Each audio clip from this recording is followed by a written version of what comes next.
శ్రీమాత్రే నమ. జయ గురు దత్తాత్రేయ నమ. ఈ వీడియోలో మనం ఆగస్టు 25 నుంచి 31వ తారీఖు మధ్యలో జరగబోయే వారఫలాలు మీనరాశి గురించి తెలుసుకుందాం. మరి మీనరాశి వారికి ఈ వారం చాలా ప్రోత్సాహకరంగా ఉన్నది. ఎవరైతే ఉద్యోగంలో వృత్తిలో మార్పు కొరకు ప్రయత్నం చేస్తున్నారో వారికి అనుకూలంగా ఉండే అవకాశాలు చాలా బలంగా ఉన్నాయి. క్రీడా రంగంలో ఉన్న వాళ్ళకి, పోలీస్ డిపార్ట్మెంట్ సంబంధించినటువంటి వాటిలో ఉద్యోగ ప్రయత్నాలు చేస్తున్న వారికి కంపల్సరిగా వారి యొక్క గమ్యాన్ని చేరుకొని సక్సెస్ అయ్యే అవకాశం ఉన్నది. అయితే వ్యాపార వర్గంలో ఉన్నవాళ్ళు, కొత్తగా వ్యాపారాన్ని చేద్దామనుకున్న వాళ్ళు చాలా జాగ్రత్తగా వ్యవహరించవలసి ఉంటుంది. ఏదో విధంగా తొందరపడి ఏదో ఒకటి స్టార్ట్ చేద్దాం అనుకుంటే ఈ సమయంలో మీరు ఎంత పెట్టుబడి పెట్టినా తిరిగి చూసే అవకాశం లేదు. కాబట్టి సాధ్యమైనంత వరకు మీ కొరకు కాకుండా ఇతరుల కొరకు ఆలోచించి, వాళ్ళు ఏదో అనుకుంటారు, ఏం చేస్తున్నామని అడుగుతారు, ఉద్యోగం ఎటు మనం చేయలేకపోతున్నాం, ఏదో ఒక వ్యాపారం చేస్తే బాగుంటుందని ఆలోచించి ఈ విధంగా వ్యాపారం చేస్తే ఖచ్చితంగా మీరు నష్టపోయే అవకాశం ఉంది. కాబట్టి చాలా వరకు చిన్నదో పెద్దదో ఏదో ఒక ఉద్యోగాన్ని చేసుకునే ప్రయత్నం చేయండి. లేని పక్షంలో మీడియేటర్గా వ్యవహరిస్తూ ఏజెన్సీ రూపంలో ఉన్నటువంటిది ఏదైనా రియల్ ఎస్టేట్ రంగంలో కానీ ఆ విధంగా ప్రయత్నించాలి తప్ప పెట్టుబడి పెట్టే వ్యవహారాలు చేస్తే మాత్రం 100% నష్టపోయే అవకాశం ఉన్నది. ఇక సప్తమ స్థానంలో శుక్ర కేతుగ్రహ సంచారం చాలా వరకు వివాహ సంబంధించిన విషయాల్లో కొన్ని ఇబ్బందులు ఎదుర్కొనే అవకాశం ఉంది. ముఖ్యంగా స్త్రీలకి అనారోగ్య సమస్యలు వచ్చే అవకాశం ఉంది. లేదంటే మగవారికి అయితే భార్యకి మరి ఏదో ఆరోగ్య సమస్య వల్ల, లేదంటే చాలా భక్తిభావంతో ఉండి ఎక్కువగా పుణ్య కార్యక్రమాలు, పూజా కార్యక్రమాలు చేయడం వల్ల, ఉపవాసాలు ఉండడం వల్ల కూడా మరి భార్యాభర్తల మధ్య ఫిజికల్ ఎడబాటు వచ్చే అవకాశం ఉన్నది. ముఖ్యంగా ఈ సమయంలో జాతకుడు ఎటువంటి చెడు ఆలోచన లేకుండా చాలా ప్రశాంతంగా ధైర్యంగా ఉండడం మంచిది. ఎందుకంటే రాశిలో రాహుగ్రహ సంచారం జాతకుడిని ఏదో విధంగా బలహీనతకు లోనయ్యే విధంగా అవకాశాలు ఉంటాయి. మీ యొక్క ఈ సమయాన్ని ఆసరాగా తీసుకొని కొంతమంది మిత్రులు లేదంటే పరిసరాలు మిమ్మల్ని ఏదో ఒక బలహీనతకి లోనయ్యే విధంగా వ్యవహరించే అవకాశం ఉంది. కాబట్టి సాధ్యమైనంత వరకు వాటికి దూరంగా ఉండే ప్రయత్నం చేయండి. సాధారణంగా మీనరాశి వారు ఏదైనా ఒక బలహీనతకో వ్యసనానికో బానిస అయితే దాన్ని జీవితంలో వదులుకోవడం అన్నది చాలా కష్టసాధ్యంతో కూడుకున్నటువంటి కార్యక్రమం. కాబట్టి సాధ్యమైనంత వరకు ఈ సమయంలో జాగ్రత్తగా వ్యవహరిస్తే మంచిది.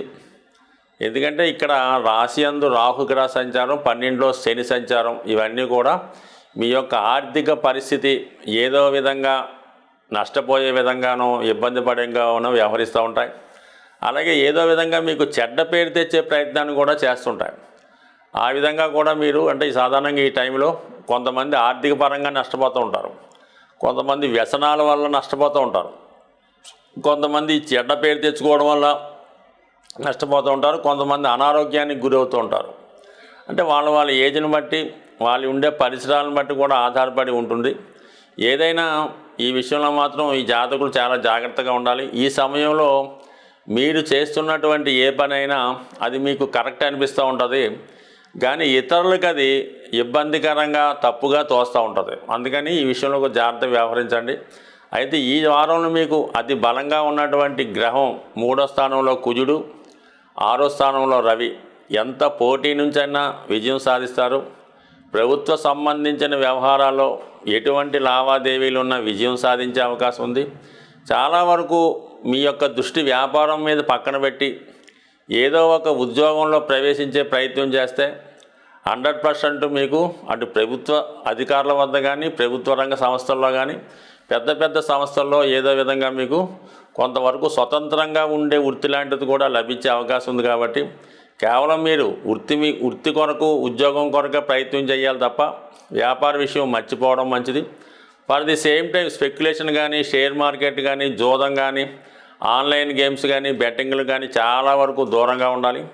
మీ యొక్క సలహాతో కొంతమంది లాభపడినప్పుడు కూడా అది మీ వరకు నష్టాన్ని కలిగించే అవకాశం ఉంది. కాబట్టి వాటి వరకు దూరంగా ఉండి కొత్తగా ఎవరితో అన్నా కలిసి ఏ వ్యవహారం చేసినా కూడా అది మీకు నష్టమయ్యే అవకాశం ఉంది. కాబట్టి సాధ్యమైనంత వరకు మీ యొక్క కార్యక్రమాల్లో, మీ యొక్క పనుల్లో ఇతరుల్ని ఇన్వాల్వ్మెంట్ చేయడం కూడా అంత మంచిది కాదు. ఈ సమయంలో మీకు అటు బంధువుల సహకారం కానీ, మిత్రుల సహకారం కానీ ఏ విధంగా ఉండే అవకాశం లేదు. కాబట్టి ఏ చిన్న పొరపాటు చేసినా దాని నుంచి మీరే బయటపడే ప్రయత్నం చేసుకోవాల్సి ఉంటుంది. ముఖ్యంగా ఈ వారంలో శుక్రగ్రహం నీచపడి ఉండడం, కేతువుతో కలిసి ఉండడం వల్ల ఇంచుమించుగా ప్రతి ఒక్కరికి కూడా ఆర్థికపరమైనటువంటి సమస్యలు ఎక్కువగా ఉంటాయి. అలాగే స్త్రీలకి అనారోగ్యపరమైన సమస్యలు ఎక్కువగా ఉండే అవకాశం ఉంది. కాబట్టి సాధ్యమైనంత వరకు ఈ వారం ప్రతి ఒక్కరూ కూడా శుక్రవారం కానీ, మంగళవారం కానీ, వీలైతే ప్రతిరోజు కూడా ఏదైనా అమ్మవారి ఆలయం దర్శించి లక్ష్మీ అష్టోత్తరం కానీ, కనకదార స్తోత్రం కానీ పారాయణ చేసుకోవడం మంచిది.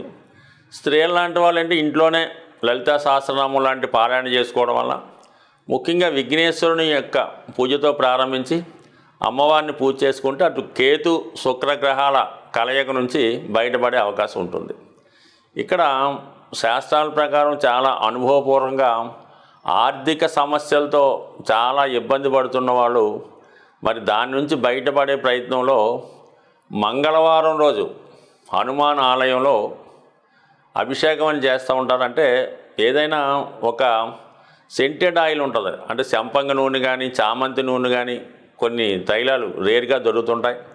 అటువంటి సంపంగ నూనె కానీ, చామంతి నూనె లాంటిది కానీ తీసుకొని, అంటే బాగా స్మెల్ వచ్చినటువంటి ఆయిల్, దాంట్లో సింధూరాన్ని కలిపి స్వామివారి యొక్క విగ్రహానికి సంపూర్ణంగా పూయడం వల్ల, దాన్ని అభిషేకం కూడా అంటారు, ఆ విధంగా చేయడం వల్ల విధి విధానంగా మరి శ్రావణ మాసంలో ఆంజనేయ స్వామికి ఆ విధంగా పూత పూసి ఎక్కువగా చామంతులతో పూజ చేయడం వల్ల ఖచ్చితంగా చాలా వరకు ఆర్థిక సమస్యల నుంచి బయటపడే అవకాశం ఉంటుంది.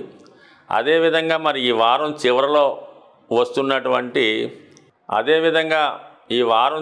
వస్తున్నటువంటి శని త్రయోదశి ఆ రోజు విధి విధానంగా కేవలం ఏలినాడు శని, అష్టమ శని అనే కాకుండా ప్రతిరోజు కూడా ప్రతి వ్యక్తి మీద ఏదో విధంగా శని ప్రభావం ఉంటుంది. కాబట్టి మరి ఈ శని త్రయోదశి రోజు ప్రతి ఒక్కరూ కూడా విధి విధానంగా శివాలయంలో ఉన్నటువంటి నవగ్రహాల్లో శని భగవానుడికి తైలాభిషేకం జరిపించుకోవడం, దాని తర్వాత శివాలయంలో విధి విధానంగా శివుడికి అభిషేకం చేసుకొని ఎక్కువగా ఆ రోజంతా కూడా చాలా నియమంగా ఉండడం వల్ల శివుని యొక్క అనుగ్రహానికి పాత్రులై శని